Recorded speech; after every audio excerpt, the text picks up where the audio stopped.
খুলনার ৬ নম্বর যোগীপাল ইউনিয়ন পরিষদের প্রধান সড়কটি যেন এক মরণ ফাঁদে পরিণত হয়েছে। রাস্তার বেহাল দশা আর গর্তে ভরা এই পথটিতে প্রতিনিয়ত ঘটছে দুর্ঘটনা। সামান্য বৃষ্টিতেই পানিতে তলিয়ে যায় পুরো সড়ক। ড্রেনেজ ব্যবস্থা ভেঙে পড়ায় বৃষ্টির পানিতে রাস্তা মনে হয় ছোটোখাটো বন্যা হয়েছে। এতে দুর্ভোগে পড়েছেন স্কুল কলেজগামী শিক্ষার্থী, বৃদ্ধ, গর্ভবতী নারীসহ প্রতিদিনের পথচারী ও যানবাহনের যাত্রীরা। যে আসলে ইউনিয়ন পরিষদের যে বাজেট এবং ইউনিয়ন পরিষদের কর্মপরিধির একটা সীমাবদ্ধতা আছে।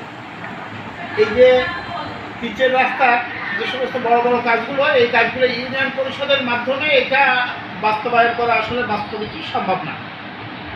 আমরা ইউনিয়ন পরিষদের থেকে একটা ইউনিয়ন পরিষদের মেইন রাস্তা হিসেবে ইউনিয়ন পরিষদের থেকে অনেক আগের থেকে এর চাহিদা দেওয়া আছে, বাট এটা বাস্তবায়ন করার দায়িত্ব হচ্ছে মূলত স্থানীয় সরকার অধিদপ্তরের প্রধান প্রকৌশলী আছেন।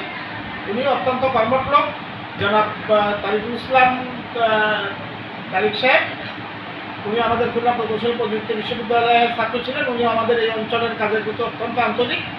আমার মনে হয় স্যারের সঙ্গে যদি কিনা একটু সবাই এই অঞ্চলের মানুষ যারা বিশেষ করে এই রাস্তা ব্যবহার করেন, তারা যদি কিনা এই ব্যাপারে স্যারের সঙ্গে একটু যোগাযোগ করেন, তা আমার মনে হয় এই রাস্তাটা কেন হচ্ছে না বা কীভাবে বাস্তবায়ন করা সম্ভব, রাস্তাটা অতি দ্রুত আগামী বর্ষা মৌসুমের আগে কোনোভাবে রাস্তাটা বাস্তবায়ন করা যায় কিনা, এ ব্যাপারে স্যার একটা সুন্দর সমাধান দিতে পারবে বলে আমার দৃঢ় বিশ্বাস।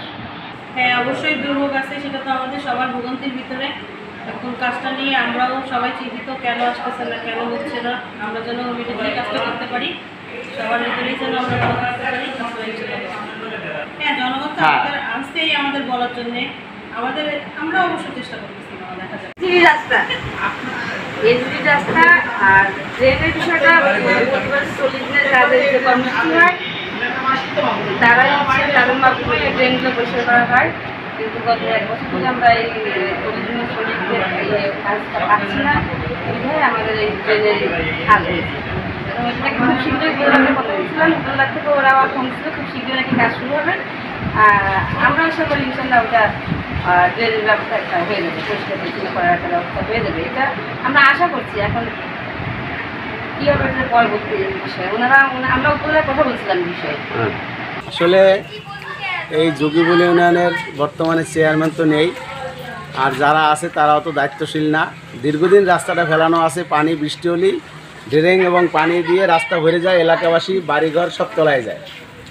এবং এই যে ড্রেনের ভিতরে যে ময়লাগুলো দীর্ঘদিন পরিষ্কার করে না, পরিষ্কার না করার কারণে এই যে পানি ওঠার আগেই রাস্তা তলায় যায়, একটু বৃষ্টি হলেই রাস্তা এবং মানুষের বাড়িঘর সব তলায় যায়। আসলে এ ব্যাপারে আমরা প্রশাসনের কাছে এবং ঊর্ধ্বতম মহলে চাই যে জরুরিভাবে রাস্তাটা যাতে সংস্কার করে। এই ভোগান্তি শেষ হবে কবে, সেই প্রশ্নেই দিন গুনছে যোগীপালবাসী। নিউজ ডেস্ক, জনতার জাগরণ।